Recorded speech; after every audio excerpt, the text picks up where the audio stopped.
Après une belle journée ensoleillée, Babette se rend à la plage pour récupérer Patrick. Mais ce dernier ne semble pas prêt à vouloir s'arrêter de surfer. Alors qu'il est à bout de force, il prend le risque de remonter sur sa planche.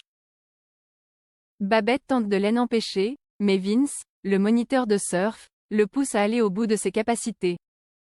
Soudain, Babette aperçoit Patrick tomber dans l'eau et passer sous sa planche. Vince lui répond qu'il est sans doute en train de s'amuser, mais Babette est certaine que son époux est en train de se noyer. Elle part aussitôt le secourir. Quelques minutes plus tard, Patrick est hors de danger. Il reprend tout doucement connaissance et remercie son épouse de l'avoir secouru. Babette est furieuse contre le moniteur de surf, car si elle n'avait pas été présente, les choses auraient pu être dramatiques. Patrick regarde Babette et lui dit que cet incident l'a fait réfléchir.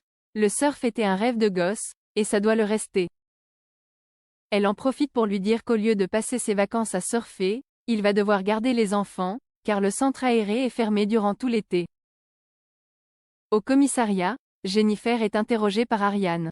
La jeune femme lui raconte que Laurent avait tout prévu pour leur cavale.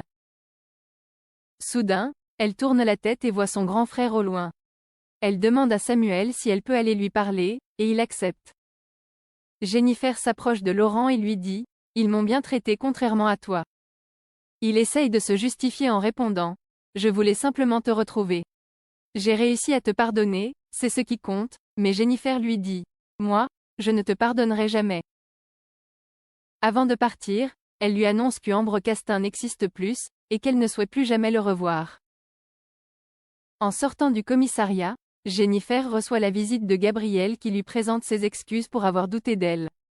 Il lui annonce que lorsqu'elle sera reposée, elle pourra reprendre son poste au sein du cabinet médical. Mais Jennifer répond qu'elle n'est pas certaine de vouloir revenir, car la relation de confiance est brisée. De plus, elle déclare « Ça me fait beaucoup penser à mon frère et tout ce que je veux, c'est tourner la page ». Plus tard dans la journée, Samuel et Jennifer se promènent le long du port. Le policier en profite pour rendre à sa petite amie la photo sur laquelle elle apparaît aux côtés de son frère, Laurent, et de ses parents.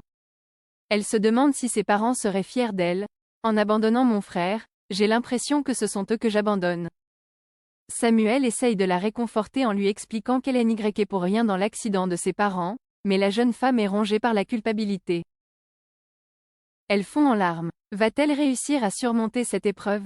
Luna arrive au pavillon des fleurs très tôt dans la matinée pour un rendez-vous avec le conseil régional. Blanche est déjà là, ce qui étonne Luna.